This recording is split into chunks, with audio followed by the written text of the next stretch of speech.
السلام علیکم ورحمۃ اللہ. لا حول ولا قوة الا باللہ. حسبنا اللہ ونعم الوکیل. یا حی یا قیوم برحمتک استغیث. اللہم صلی علی محمد وعلی آل محمد. ایک مفتی صاحب ہیں، صوفی بھی ہیں، چونکہ اب ان کی ویورشپ زیادہ ہے تو اس لیے میں ان کو رسپانس کر رہا ہوں. چھوٹے موٹے بندوں کو تو ہم رسپانس نہیں کرتے، ورنہ تو اینڈ ہی کوئی نہیں ہوگا. ہر گلی محلے کے اندر لوگ پیدا ہو گئے ہیں. ان کا نام ہے جمال الدین قادری، اور کافی فیمس ہیں وہ بریلویوں کے ہاں. ان کی تقریریں کافی زیادہ وہ اونچی آواز میں بول لیتے ہیں. وہ 2-3 دن پہلے ان کی ایک ویڈیو اپلوڈ ہوئی. مجھے کچھ بھائیوں نے کہا کہ یہ دیکھیں، اتنے عرصے سے انہوں نے روزہ رکھا تھا، انہوں نے بھی توڑ دیا. تو حالانکہ یہ لوگ صوفی ہیں اور ان کا دعویٰ ہے کہ ہم بڑے اخلاق سے بات کرتے ہیں. اس سے پہلے سلیمان مصباحی صاحب تھے حافظہ اللہ تعالی، 2 سال ہو گئے ہیں. انہوں نے اس وقت کہا تھا میں اپنے رب سے توفیق مانگ رہا ہوں کہ میں انجینئر کا رد کروں گا. ابھی تک انہیں توفیق نہیں ملی. اب انجینئر مرزا محمد علی کو کیا پتا بابا ہوتا کیا ہے. وہ تو اس کو تو حضرت جی جو پیچھے سے پیسے آ رہے ہیں نا، اس کو تو وہ نظر آ رہا ہے. اس کو کیا پتا بابا ہوتا کیا ہے. بابا اپنے زمانے میں ایک زمانہ ہوتا ہے، بابا اپنے جہاں میں ایک جہاں ہوتا ہے، اس کا وکر ایک جہاں ہوتا ہے. یہ اس کو نہیں پتا اور نہ اس کی باتوں میں آنا. انشاءاللہ میرا ارادہ بن رہا ہے، کیونکہ اب وہ ہمارے بابوں کی طرف آ رہا ہے اور ہم نہیں اپنے بابوں کی برداشت کر سکتے. منوس تجھے کیا پتا بابے ہوتے کیا ہیں، تجھے کیا پتا باجزید کہتے کس کو ہیں، تجھے کیا خبر جنید کس ہستی کا نام ہے حضرت. اس لیے اس کی بات بھی نہ سنا کرو حضرت، وہ بھی دل میں شک ڈال دے گی حضرت. اور انشاءاللہ بس میں توفیق مانگ رہا ہوں اپنے اللہ سے، بڑی جلدی میں نے انشاءاللہ اس کا رد شروع کرنا ہے. ایویں بکواس کر رہا ہے اپنے کمرے میں بیٹھ. یہ کیا ہوا، تیرا کمرہ، تیرا کیمرہ، تیرے ہی لوگ، تیری کتابیں، تیری باتیں. کسی دن ہمیں بھی بلا نا، تو اسی طرح لائیو چلا نا بھائی. تیری اپنی دنیا، تیری اپنی باتیں، یہ کیا حضرت ہوا. اس لیے میرے دوستو آپ بھی تھوڑا آپ بھی دیکھو نا حضرت. وہ کیا بھائی، اگر وہ اتنا ہی حق پہ ہے تو کیوں ڈرتا ہے. ہم نہیں گنے لے کے جائیں گے اور ہمیں گن کی لوڑ ہی نہیں، ہم تو درود والے ہیں حضرت. ہم نہیں برود والے حضرت، ہمارا درود ہی ہمارا برود ہے حضرت. ہمیں نہیں لوڑ کوئی بھی حضرت. ہاں بلائے نا حضرت، اگر وہ اتنا ہی سچا ہے. اگر اصل میں لوگوں کا بھی تھوڑا مزاج بن گیا ہے کہ باطل کو جلدی تسلیم کر لیتے ہیں حضرت. اب بات اتنی جلدی نہیں ہے حضرت جی. اگر چلو 100 نکال دیا تو کیا 1300 سالوں سے دنیا باطل پہ تھی، آج تو حق والا جم پڑا ہے. تجھے کیا نظر آ گیا الو کے پٹھے. تو بہرحال یہ جو ہے نا کتابیں پڑھا کرو حضرت جی، خود دیکھا کرو کہ ہمارے بڑے تھے کیا ہے. ہم تو انتظار میں. تو یہ بھی جو جمال الدین قادری صاحب بھی ہیں حافظہ اللہ تعالی من الجنت والناس، جنوں اور انسانوں سے اللہ تعالیٰ ان کی حفاظت فرمائے. ہم تو ان کے لیے دعائیہ کلمات ہی کہیں گے. انہوں نے کافی غلیظ لینگویج اس میں استعمال کی ہے، اور تھم نیل کے اوپر جو کچھ لکھا ہوا ہے نا وہ تو میں کیمرے میں بتا بھی نہیں سکتا. ہم ویڈیو میں لگا دیں گے، آپ خود پڑھ لیں کہ یہ الفاظ جو انہوں نے استعمال کیے ہیں. جس طرح ہمارے political leaders road language use کرتے ہیں نا، اس قسم کی. اور اس میں تھم نیل میں یہ بھی لکھا ہے کہ انجینئر محمد علی مرزا کے جواب کا انتظار رہے گا. تو دے دیتے ہیں ہم جواب. سوال تو اس میں کوئی بھی نہیں ہے. جواب تو آپ میں سے جتنے یہاں پہ لوگ بیٹھے ہیں سب لوگ دے سکتے ہیں، لیکن چونکہ ان کی ڈیمانڈ مجھ سے ہے تو میں دے دیتا ہوں ان کو جواب. اور انہوں نے جو کچھ اس میں گفتگو کی وہ بھی آپ کو بتا دیتا ہوں. وہ واقعہ بیان کر رہے تھے شیخ عبد القادر جیلانی رحمہ اللہ تعالی المتوفا 561 ہجری، ان کے حوالے سے کہ شیخ عبد القادر جیلانی رحمہ اللہ تعالی کا ایک مرید فوت ہو گیا، اور جس طریقے سے انہوں نے وہ واقعہ بیان کیا نا، اس میں قرائن یہ بتا رہے ہیں کہ یہ واقعہ شیخ عبد القادر جیلانی کی وفات کے بعد ہوا ہے. یعنی ان کی نسل میں جو مریدوں کی نسل میں جو نسل در نسل مریدین اور غلام ہوتے ہیں نا ان کے، ان میں سے کسی کا واقعہ ہے. وہ آپ سنیں گے تو آپ کو پتہ چل جائے گا. ان کی زندگی کا واقعہ نہیں ہے. تو وہ جب مرید فوت ہوا، وہ جب قبر میں پہنچا اور فرشتے اس سے سوالات کرنے کے لیے آئے، تو شیخ عبد القادر جیلانی جو ہے وہ مرنے کے بعد اپنی قبر سے نکل کے اس کی قبر میں چلے گئے.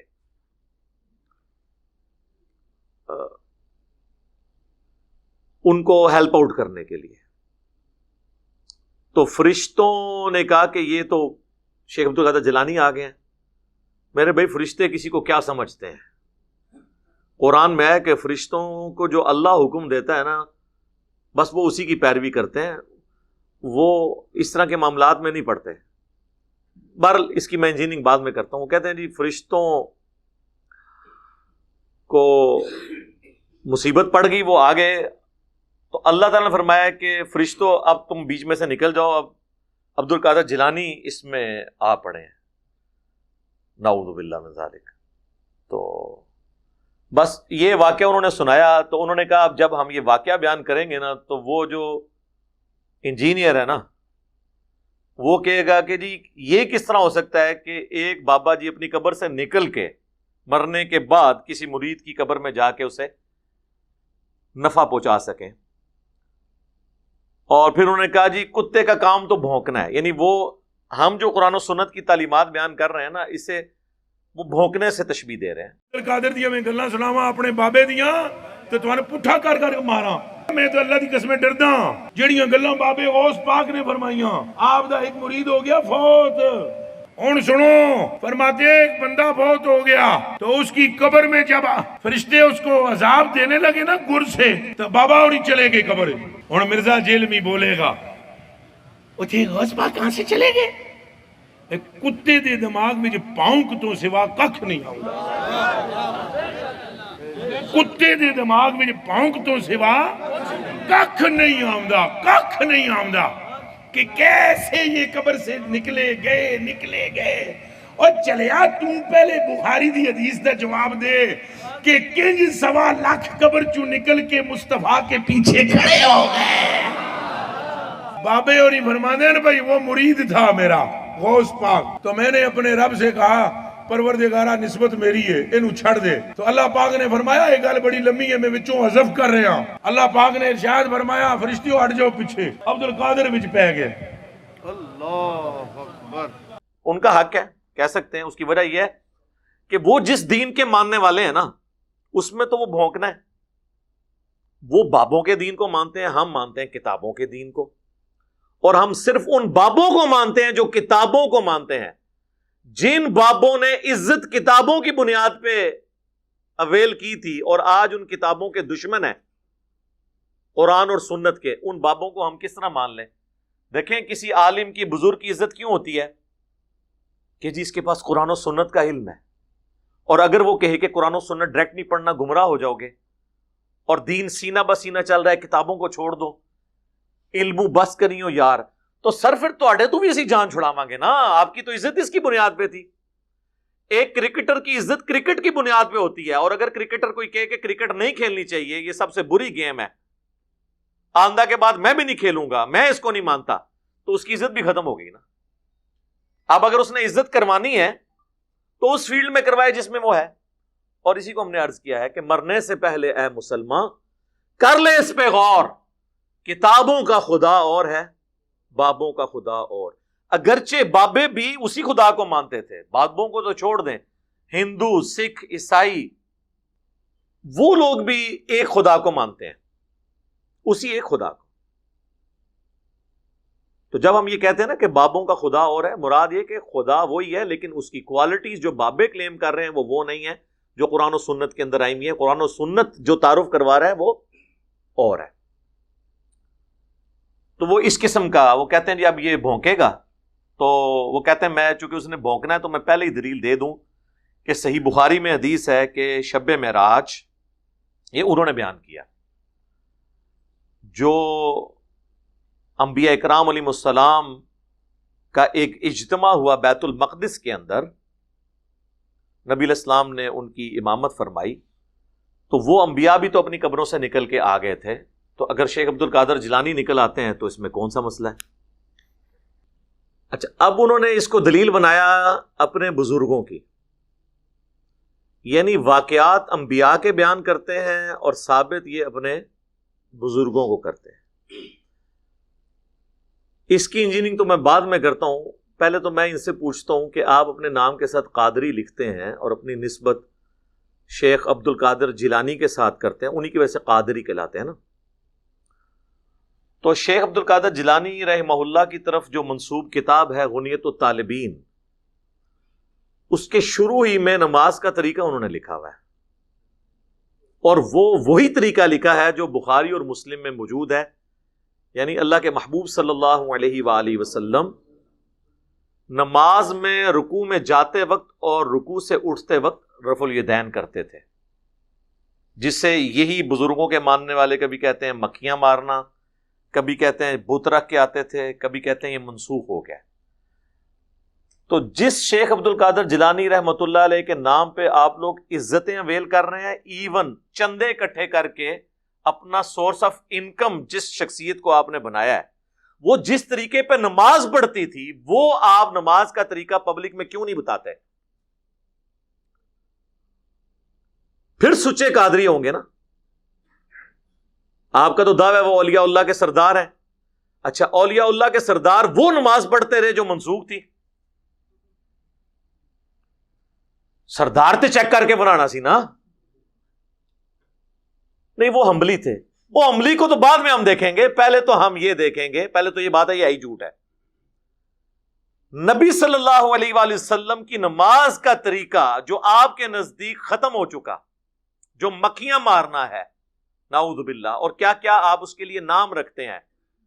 آپ کے سب سے بڑے بزرگ اس طریقے پہ نماز پڑھتے تھے. جس بزرگ کو پوری زندگی یہی نہیں پتا چلا کہ نبی علیہ السلام نے نماز کس طریقے پہ پڑھی ہے، وہ آپ کے دلوں کے حال کیسے جانتے ہوں گے؟ پھکی ہے نا سر، الزامی جو آپ اینٹی وینم ساڑھے گل تو پھر ہی گلا نے،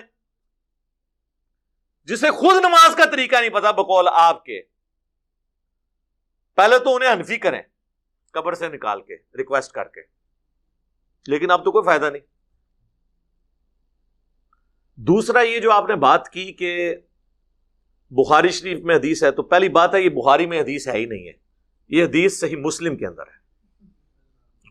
وہ تو آپ کو پتا ہے یہ ہر جگہ ہی کہہ دیتے ہیں بخاری شریف میں، ان کو کیا پتا. اور میں اگر مسلم شریف ان کو دے بھی دوں نا، ان کو آدھا گھنٹہ لگ جائے گا ڈھونڈنے میں وہ حدیث. یہ حدیث مسلم شریف میں ہے اور سنن نسائی کے اندر ہے، اور مشکات میں بھی مسلم شریف کے حوالے سے موجود ہے کہ نبی علیہ السلام فرماتے ہیں کہ شب معراج بیت المقدس میں انبیاء اکرام اکٹھے ہوئے، اور جبرائیل علیہ السلام نے مجھے کہا کہ میں ان کی امامت کرواؤں، جس کی وجہ سے ہم آپ صلی اللہ علیہ وآلہ وسلم کو امام الانبیاء کہتے ہیں. یہ انبیاء اکرام علیہ السلام کا بیت المقدس میں جمع ہونا ایک برزخی واقعہ تھا، اسے کسی آؤٹ سائیڈر نے آبزرو نہیں کیا.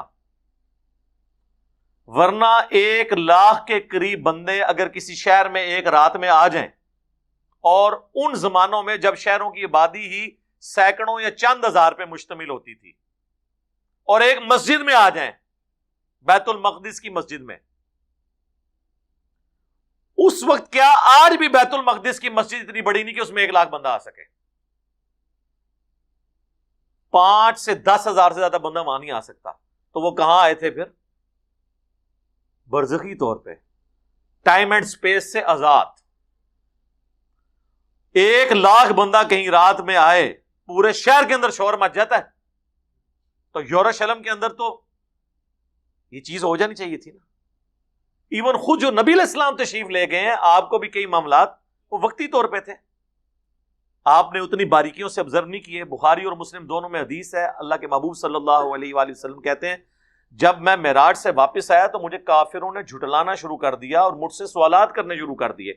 بھئی سوال کیا کر رہے تھے کہ بتائیں کہ بیت المقدس کے کتنے دروازے ہیں، کتنی سیڑھیاں ہیں، اس کی دیواروں پہ رنگ کون سا ہوا ہے. میرے بھائی اس اکیڈمی میں، یہ آج ہماری کوئی 8ویں 9ویں مجلس ہے، اس سے پہلے میں 10 سال جس اکیڈمی میں جاتا رہا، ہر دفعہ سیڑھیاں چڑھ کے، آپ مجھ سے پوچھیں نا کہ میں کتنی سیڑھیاں چڑھ کے گیا ہوں تو مجھے نہیں پتا ہوگا. آپ کو اپنے گھر کی بھی سیڑھیوں کا نہیں پتا ہوگا. اور جو بندہ زندگی میں ایک دفعہ ایک جگہ گیا وہ کیسے ان سوالات کے جوابات دے سکتا ہے؟ تو بخاری مسلم کے الفاظ ہیں، میں اتنا پریشان ہوا کہ اعلان نبوت کے بعد کبھی اتنا پریشان نہیں ہوا تھا کہ مجھ سے یہ سوال پوچھ رہے ہیں اور مجھے جواب نہیں آ رہے. اگرچہ سوال فضول تھے، تو نبی الاسلام فرماتے ہیں کہ اللہ تعالیٰ نے بیت المقدس کو یوں میرے سامنے کر دیا ہے، وہ جو مجھ سے پوچھتے جاتے تھے میں دیکھ کے بتاتا جاتا تھا. اور یہی ہمارا عقیدہ ہے کہ اللہ کے محبوب صلی اللہ علیہ وآلہ وسلم سے جب کوئی کوسچن ہوتا تھا اور اللہ تعالیٰ نے اس کا جواب دینا ہوتا تھا تو اسی وقت حضور کو وہ چیز سکھا دی جاتی تھی، آپ کی نظروں کے سامنے لے آتے تھے. وہ اکثر آپ کو بخاری مسلم کی حدیث پیش کرتے ہیں نا کہ نبی علیہ السلام ممبر پہ چڑھے اور آپ نے فرمایا پوچھ لو جو کچھ مجھ سے پوچھنا ہے. تو حدیث پوری تو پڑھیں، اس میں الفاظ ہیں جب تک میں یہاں پہ موجود ہوں جو کچھ تم مجھ سے پوچھو گے میں تمہیں بتاؤں گا. تو اس میں امپلائیڈ ہے کہ مجھے اب اللہ نے اجازت دی ہے کہ میں یہاں پر ہوں.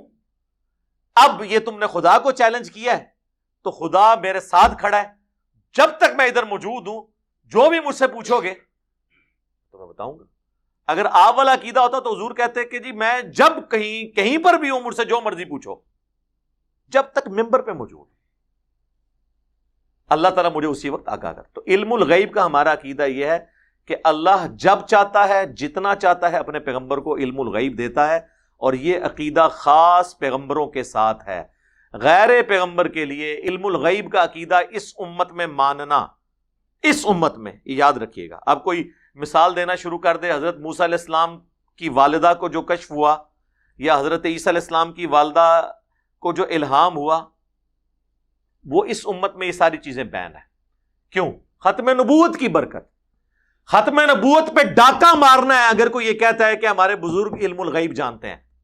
سورہ ال عمران میں اللہ تعالیٰ فرماتا ہے وَمَا كَانَ اللَّهُ لِيُطْلِعَكُمْ عَلَى الْغَيْبِ، اللہ کی تو یہ شان ہی نہیں کہ تمہیں غیب پر اطلاع دے، بلکہ اللہ تعالیٰ اپنے رسولوں میں سے جسے چاہتا ہے چن لیتا ہے.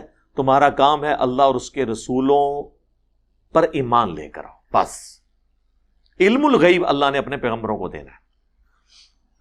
اور اس میں دیکھیں کہ وہ کہتے ہیں کہ عبد القادر جیلانی جب آئے تو وہ عبد القادر جیلانی رحمۃ اللہ علیہ اور اللہ کی گفتگو بھی انہوں نے نقل کی ہے اس میں.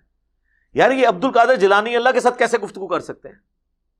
ہاں ویسے ایک شاعری انداز میں کوئی کرتا رہے وہ تو شاعر بھی کرتا رہے، وہ تو آپ کرتے رہیں. وہ تو ہم جس طرح مولا علی کا قول ہے کہ جب میری خواہش ہوتی ہے میں اللہ سے باتیں کروں تو میں نماز پڑھتا ہوں، اور جب میری خواہش ہوتی ہے اللہ مجھ سے گفتگو کرے تو میں قرآن پڑھتا ہوں. واقعی قرآن تو لگتا ہے کہ جیسے اللہ ہی گفتگو کر رہا ہے بندے سے. ان معنوں میں تو ٹھیک ہے، لیکن وہ تو آپ شیخ عبد القادر جیلانی کے انہوں نے جو واقعات نقل کیے ہوئے ہیں وہ تو لگتا ہے ڈائریکٹ ان سے باتیں کر رہے ہیں. تو اب مجھے اگر میں آپ سے یہ پوچھوں کہ غلام احمد قادیانی دجال کا کیا قصور ہے، اگر یہی کچھ آپ نے باقی بابوں کے لیے بھی ماننا ہے. ابھی میں چشتی رسول اللہ، اشرف علی تھانوی رسول اللہ کی تو بات ہی نہیں کر رہا نا، وہ تو ہے ہی بہت بڑے لیول کا فراڈ. یہاں پہ دیکھیں ڈائریکٹ گفتگو. عبد القادر جیلانی نے کہا کہ اچھا یوں اللہ یوں کر لے، اللہ نے آگے عبد القادر جیلانی کو یہ جواب دیا.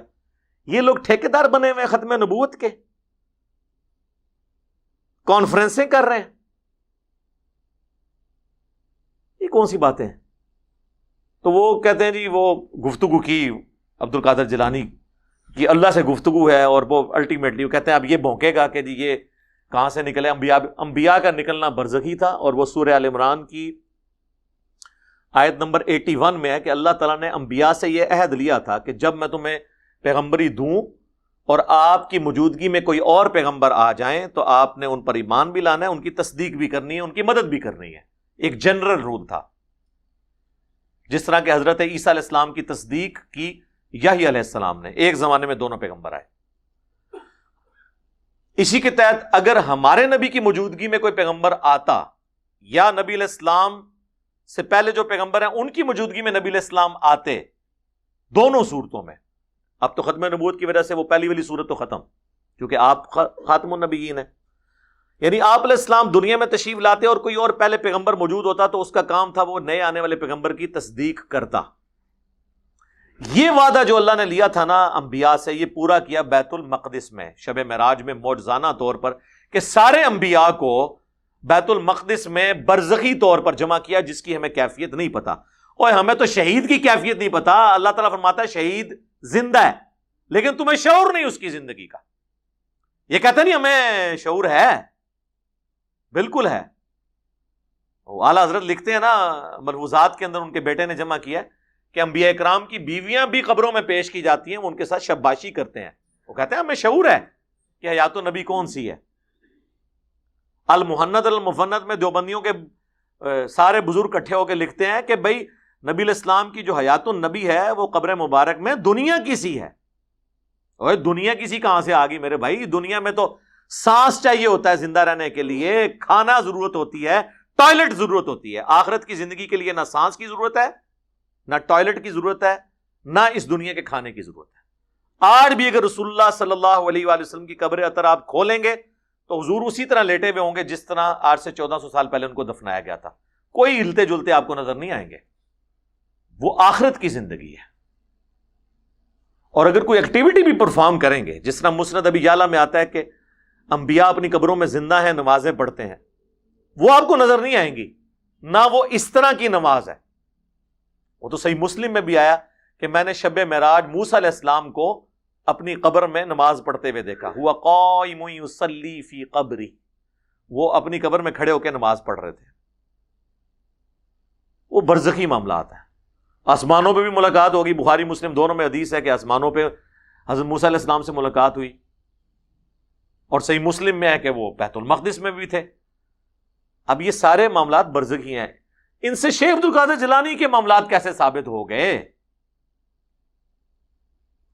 انبیاء کرام کو منوانا تو دین کو منوانا ہے، بزرگوں کو منوانا دین کو منوانا نہیں ہے، بلکہ بزرگ تو خود انبیاء کا دین بتانے کے لیے آتے ہیں، یہ بزرگوں کے بارے میں کلیم کرتے ہیں۔ اس طرح تو آپ کچھ بھی کر لیں گے، آپ تو کل کو کہیں گے کہ حضرت عیسیٰ علیہ السلام بغیر باپ کے پیدا ہوئے ہیں، تو یہ فلاں بزرگ بھی بغیر باپ کے پیدا ہوئے ہیں، مادر ذات ولی جسے کہتے ہیں۔ جو کچھ آپ دین بتا رہے ہیں اس کا دین سے کوئی تعلق نہیں ہے، یہ آپ کے جھوٹے کلیم ہیں، یہ اس طریقے سے نہیں ہے۔ یہ اللہ کا جنرل رول ہے قرآن میں، سورہ یاسین میں، سورۃ الواقعہ میں، کہ جو مر گیا وہ دنیا میں واپس نہیں آ سکتا۔ حضرت عیسیٰ علیہ السلام بھی جو مردے زندہ کرتے تھے وہ وقتی طور پہ زندہ ہو کے صرف ان کے نبی ہونے کی گواہی دیتے تھے، پھر وہ دوبارہ قبر میں چلے جاتے تھے۔ یہ نہیں تھا کہ ان کی نئی زندگی شروع ہو جاتی تھی، یہ کسی کا بھی عقیدہ نہیں ہے، یہ اللہ کا رول ہے۔ صحیح مسلم کے مقدمے میں امام مسلم لے کے آیا ہے، صحیح مسلم کا پہلا چیپٹر المقدمہ ہے، اس کے بعد الایمان، کہ چند تابعین کی موجودگی میں ایک بندہ آگے کہتا ہے کہ عبداللہ ابن مسعود جنگ صفین کے موقع پر آئے ہم سے ملاقات کے لیے۔ تو باقی کہتے ہیں کہ عبداللہ ابن مسعود جنگ صفین پہ کیسے آ گئے؟ کیا وہ مر کے قبر سے نکل کے آ گئے تھے تمہارے پاس؟ یہ کیسے ہو سکتا ہے؟ کیونکہ جنگ صفین ہوئی ہے 37 ہجری میں، اور عبداللہ ابن مسعود 33 ہجری میں فوت ہو گئے ہوئے تھے۔ عبداللہ ابن مسعود تو اپنی وفات کے 4 سال بعد زندہ ہو کے قبر سے نہ نکل سکے امام مسلم کے تحت، کیونکہ یہ کتابوں کا دین ہے۔ اور بازید بستامی مرنے کے آلموسٹ 100 سال کے بعد قبر سے نکل کے ابو الحسن خرقانی کو بیعت کر لیں۔ کہانی پہلے زمانوں میں کوئی قبروں سے نہیں نکلتا تھا ایسے، لیکن پاکستان میں آپ جس دریا کے کنارے سے گزرے کہتے جی اے پل بزرگاں نے قبر تو نکل کے جناب بم پھڑتے سن اینج اتنا ہی پل سلامت نے۔ اور سر پل ودی میرا نہیں سلامت، پل سلامت نے اس وجہ نال اگر بزرگ ایڈے جو ہوندے تے پل بنا لیندے، پل بنائے تے انگریزاں نے وہ جو لاکھوں روپیہ حکومت کا لگتا ہے ہر سال سینڈ بلاسٹنگ کے ذریعے اس سے کروئن ریموو کی جاتی ہے، اس کے بعد اس پہ نیا پینٹ کیا جاتا ہے، وہ جو آپ نے تنخواہ پہ ملازمین بچارے رکھے ہیں نا پینٹ مارنے والے، انہوں نے پل بچائے ہوئے ہیں، بزرگوں نے نہیں پل بچائے ہوئے۔ اے سائنٹیفک فینومینا ہے پیورلی پل نو بچانا، تو انہوں کے پتا۔ خیر میں پھر اور طرف چل پڑوں گا کیونکہ میں نے تو فی البدی گفتگو کرنی ہوتی ہے نا۔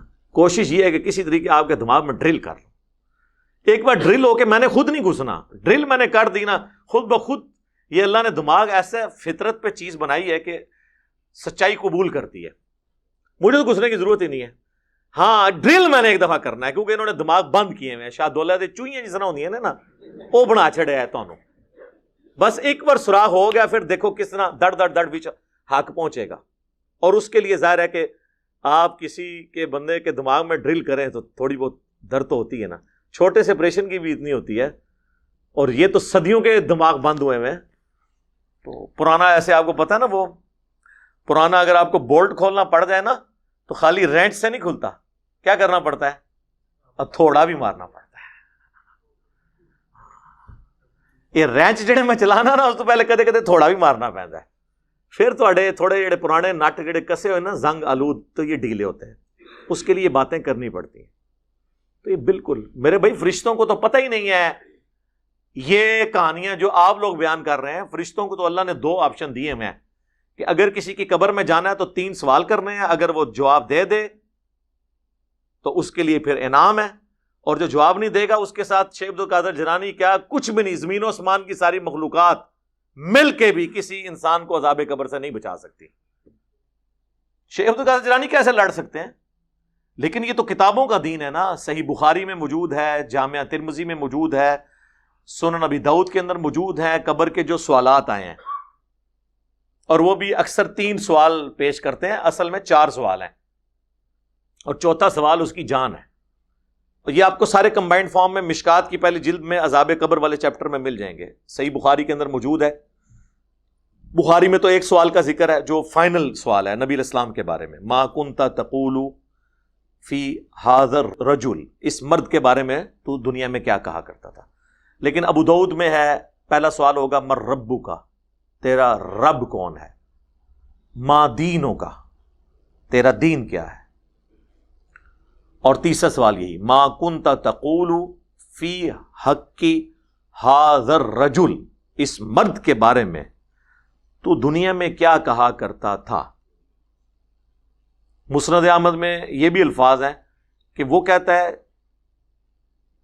ای الرجل، کس مرد کے بارے میں آپ پوچھ رہے ہیں.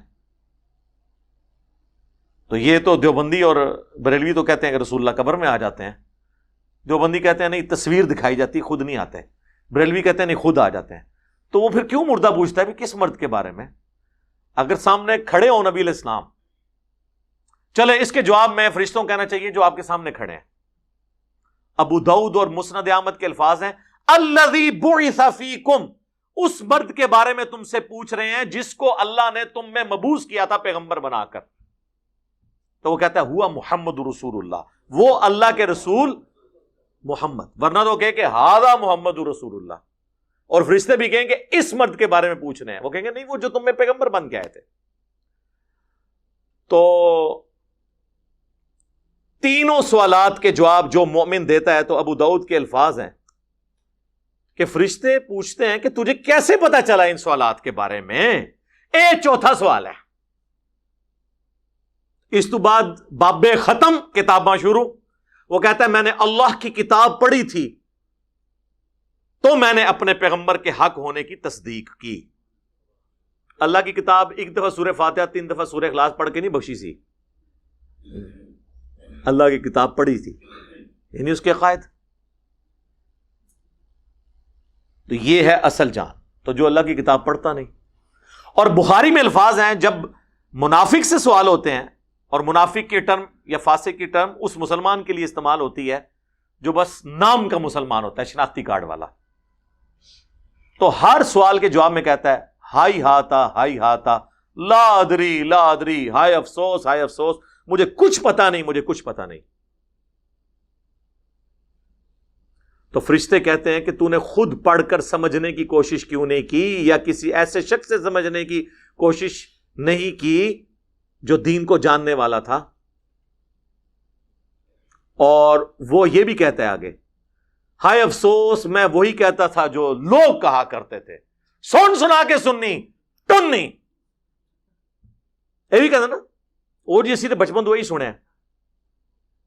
تو فرشتے کہتے ہیں تو نے خود سمجھنے کی، پڑھنے کی، یا کسی ایسے شخص کے پاس، اگر تو ان پڑھ تھا کیوں نہیں گیا جس نے تجھے بات سمجھا دی ہوتی. اس کے بعد بخاری کے الفاظ ہیں جب وہ سوالات کے جوابات نہیں دیتا تو شیخ عبد القادر جیلانی نہیں آتے. اب یہ کہیں گے تو حدیث میں لکھا ہی نہیں ہوا. سر لکھا ہوا ہے، یہ میں نے نکالا ہے اس میں سے، کیونکہ جب شیخ عبد القادر جیلانی آئیں گے تو ان کو آنے سے روکنے کے لیے مجھے ہی آنا پڑے گا نا. آپ کہیں گے کہ آئیں گے تو وہ حدیث میں تو نہیں لکھا ہوا، تو میں کہوں گا کہ نہیں آئیں گے کیونکہ حدیث میں نہیں لکھا ہوا. تو حدیث میں ہی ہوا نا. تو جب اسے سوالات کے جوابات نہیں آتے تو فرشتے اسے ایک لوہے کا ہتھوڑا مارتے ہیں اور اس کی چیخو پکار زمین و آسمان کی ساری مخلوقات سنتی ہیں سوائے جنوں اور انسانوں کے، کیونکہ اگر وہ سن لیں تو پھر وہ امتحان ختم ہو جائے گا۔ امتحان تو ہے نا، ان الذین یخشون ربہم بالغیب لہم مغفرۃ واجر کبیر، بے شک جو لوگ بغیر دیکھے اپنے رب سے ڈرتے ہیں ان کے لیے ہے مغفرت اور بڑا اجر۔ اب مجھے بتائیں، جب شیخ عبد القادر جیلانی وہاں پہ گئے ہوں گے تو اللہ نے تو پہلے ہی سائن کیا ہوا ہے کہ جواب دینا ہے کوئی، تو مسلم شریف میں الفاظ ہیں کہ 70 ہاتھ دائیں بائیں آگے پیچھے اس کی قبر کھول دی جاتی ہے، اور جو جواب نہیں دیتا اس کو تو یہ تھوڑا پڑتا ہے۔ اور مسلم شریف میں ہے کہ اس کی پسلیاں ایک دوسرے میں یوں مل جاتی ہیں، جامعہ ترمذی میں یہ الفاظ ہیں، ایک دوسرے میں داخل ہو جاتی ہیں، اور اس کا یہ عذاب کا سلسلہ مسلسل جاری رہتا ہے۔ اللہم انی اعوذ بک من عذاب جہنم ومن عذاب القبر ومن فتنة المحیا والممات ومن شر فتنة المسیح الدجال، آمین۔ یہ بخاری مسلم دونوں میں دعا موجود ہے، تھوڑے سے الفاظ کی چینج کے ساتھ نبی الاسلام نے یہ دعا تعلیم فرمائی ہے۔ بلکہ مسلم شریف میں تو یہ الفاظ ہیں، جب آپ یہ دعا تعلیم فرما رہے تھے تو آپ ایک جگہ سے گزرے جہاں کچھ قبروں میں عذاب ہو رہا تھا، تو حضور علیہ السلام فرمایا تمہیں بھی قبروں میں آزمایا جائے گا، سب کے سب عذاب جہنم سے اللہ کی پناہ مانگو، عذاب قبر سے اللہ کی پناہ مانگو، یہ حضور نے انہیں تعلیم دی۔ اور اس مسلم شریف کے الفاظ ہیں اس حدیث کے اندر، نبی علیہ السلام نے فرمایا میں نے ارادہ کیا کہ میں تمہیں عذاب قبر سنوا دوں، دکھا نہ دوں، سنوا دوں اللہ سے دعا کر کے، لیکن پھر مجھے خدشہ ہوا کہ تم اپنے مردوں کو دفنانا ہی چھوڑ دو گے، اس خوف سے کہ اتنا عذاب قبر ہوتا ہے۔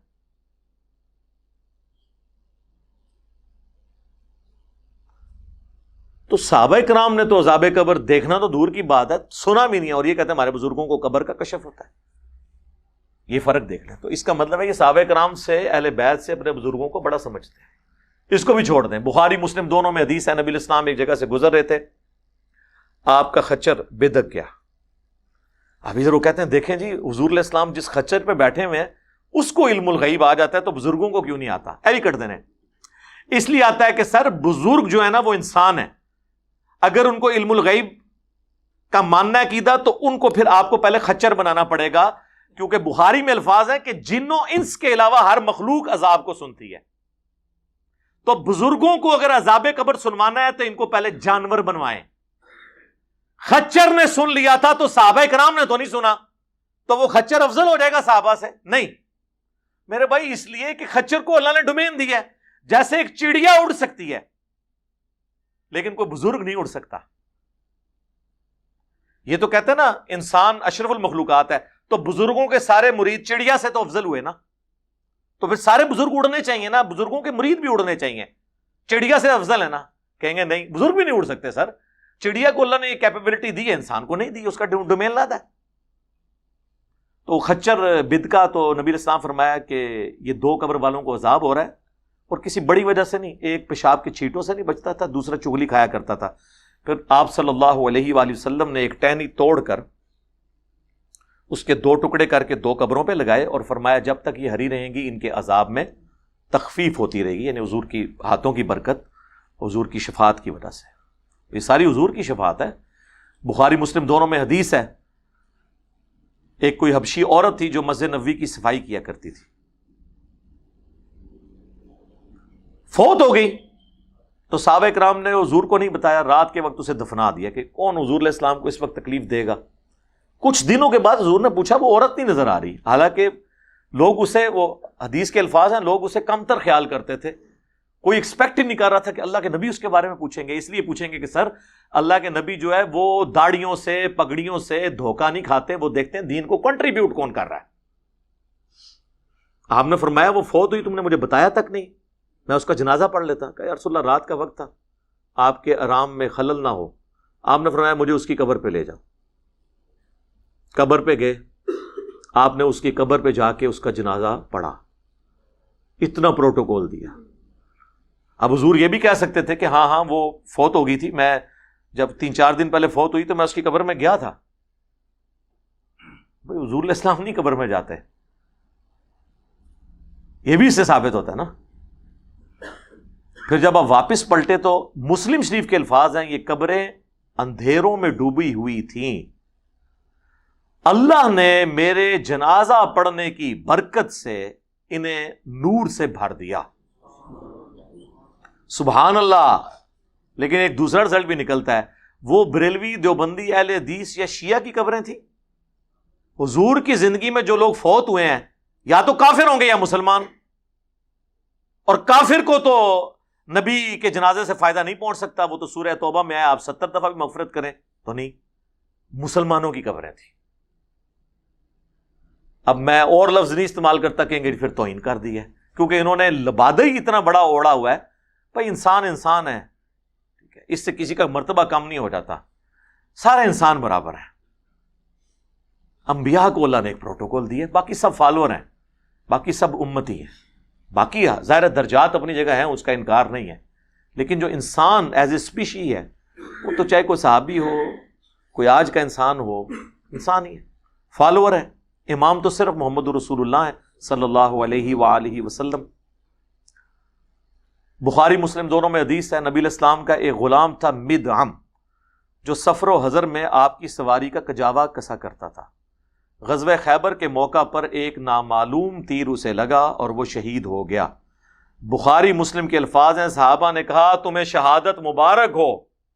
اس کا کیا مطلب ہے کہ وہ منافق نہیں تھا، کافر نہیں تھا، جبھی تو صحابہ اس کو شہید کہہ رہے تھے. آپ نے فرمایا کہ تم اسے خوشخبری سنا رہے ہو، جبکہ مجھے اللہ نے دکھایا ہے کہ اس نے مال غنیمت سے ایک چادر چوری کی تھی جو آگ کی اسے پہنا دی گئی ہے. اس حدیث سے کتنے رزلٹ نکلتے ہیں؟ اس حدیث کے آگے الفاظ ہیں، صحابہ کرام اپنے گھروں میں واپس گئے، اگر کسی نے کوئی ایک تسمہ بھی اٹھایا تھا نا، یہ سمجھ کے کہ اس کی تو مال غنیمت میں اتنی ورتھ نہیں، میں تو ایسے میں ویسے ہی کار لے جانا، وہ بھی لا کے واپس جمع کروایا کہ کہیں اس کی وجہ سے ہماری پکڑ نہ ہو جائے. یہ کتنے عظیم لوگ تھے، سمعنا و اطعنا، سنا اور مان لیا. اس حدیث سے یہ بھی رزلٹ نکلا کہ صحابہ کرام کو یہ نہیں پتا چلا کہ یہ جس کو وہ شہید کہہ رہے ہیں وہ کس عذاب میں ہے. تو بزرگوں کو کہاں سے بابے کدھر، ہاں ہن مزہ ہے، بابے تو شاہی کوئی نہیں. ایک نواں جملہ مارکیٹ ہی آیا، اگر صحابہ کو نہیں نظر آیا عذاب قبر والی چادر تو بابے تو شاہی کوئی نہیں.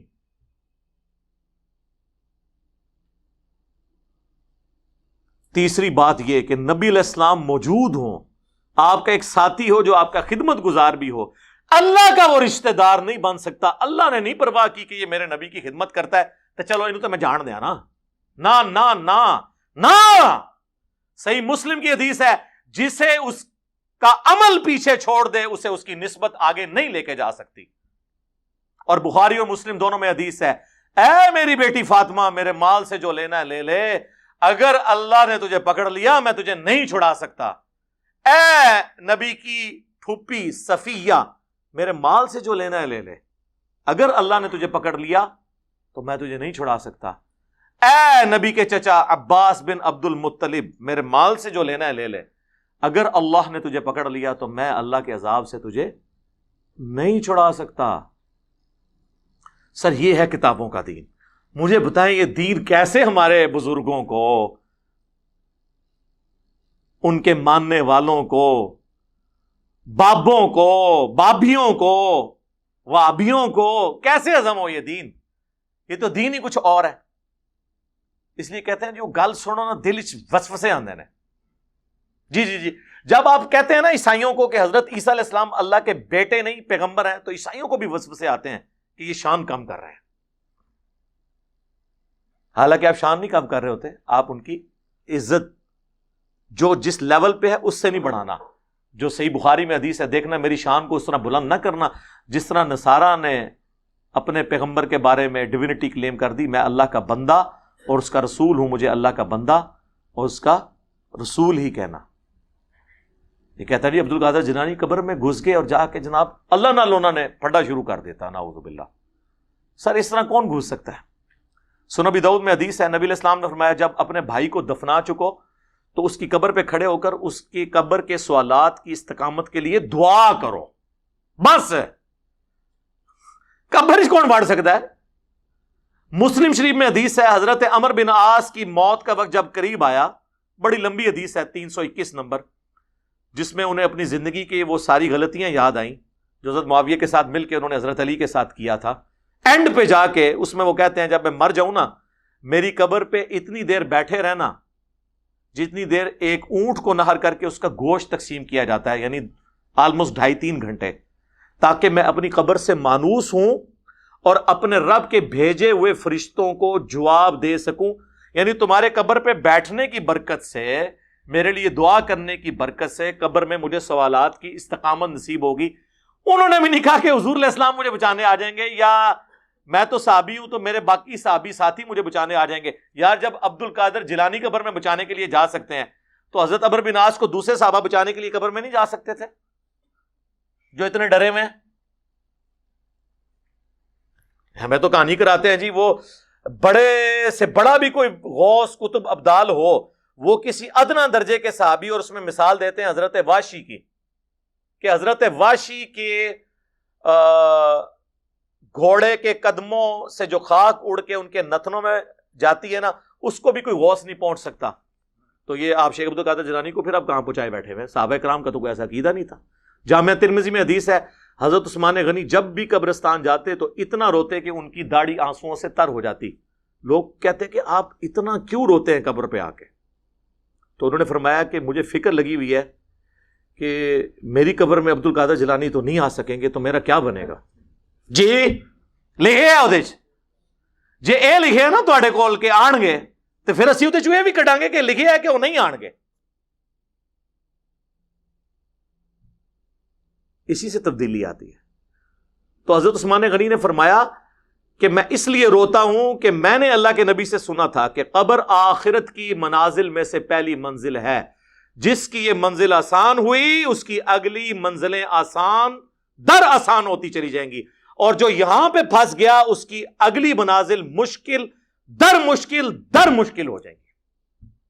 اللہم انی اعوذ بک من عذاب جہنم ومن عذاب القبر ومن فتنة المحیا والممات ومن شر فتنة المسیح الدجال. اچھا میں یہ سنگولر کے سیغوں سے دعائیں کرتا ہوں، لیکن جب آپ آمین کہتے ہیں تو آپ اس میں شامل ہو جاتے ہیں.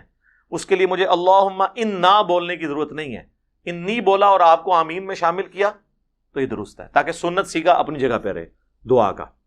مثلا میں کہوں اللہم اجرنی من النار، تو یہ سنگولر کا سیغہ ہے.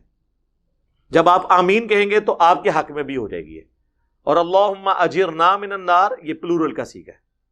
تو سیغہ بدلے بغیر بھی، بدلنا تو ظاہر ہے سنت الفاظ بہتر ہے نہ بدلیں، جائز ہے، لیکن اگر آپ نہیں بدلتے اور باقی سب لوگ آمین کہتے ہیں تو خود بخود اس میں شامل ہو جائیں گے. اب مجھے بتائیں کہ یہ جو صوفی صاحب ہیں مجھے اتنی گالیاں اس میں وہ دے رہے ہیں اور اتنا ان کو غصہ ہے. علمی میدان میں آ کے بات کریں. جو میں یہ باتیں کرتا ہوں یہ کتابی باتیں ہیں، اور اگر آپ نے کتابوں کو نہیں ماننا تو آپ نے تو کہا تھا بزرگوں کی دین کے لیے خدمات ہیں، تو دین کے لیے یہ خدمات ہیں کہ کتابیں تو انہوں نے آپ کے حوالے کر دیں، لیکن خود دین نہ خود کتابوں کے مطابق رکھا نہ آپ کو رکھنے دیا، تو کون سی خدمات ہیں وہ؟ تو پھر سر آج جو میرے سامنے یہ قرآن بخاری مسلم ہے نا، یہ بھی انگریزوں کے بنائے ہوئے پرنٹنگ پریس پہ چھپا ہوا ہے. تو اب میں انگریزوں کے ہاتھ پاؤں چومنے شروع کر دوں، ان کے غلط عقیدے ماننے شروع کر دوں؟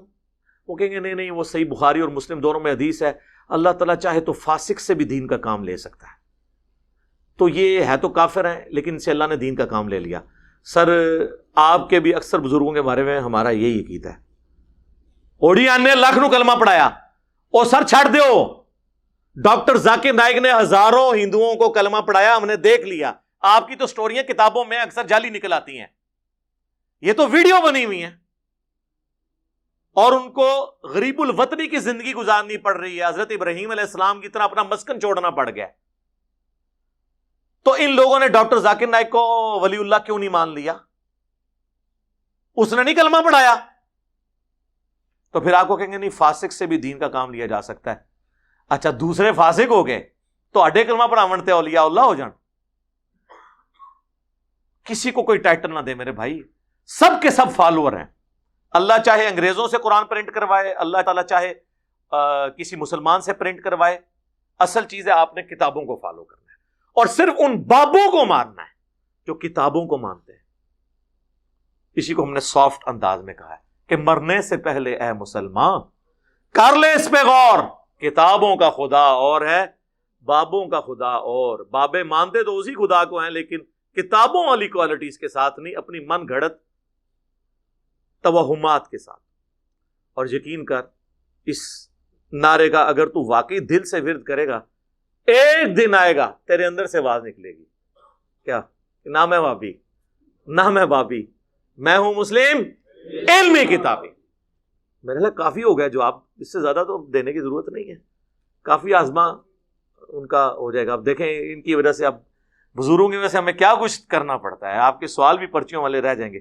دروش ہی پڑھیں، اللہم صلی علی محمد وعلی آل محمد واصحاب محمد وازواج محمد وامت محمد اجمعین الی یوم الدین، آمین۔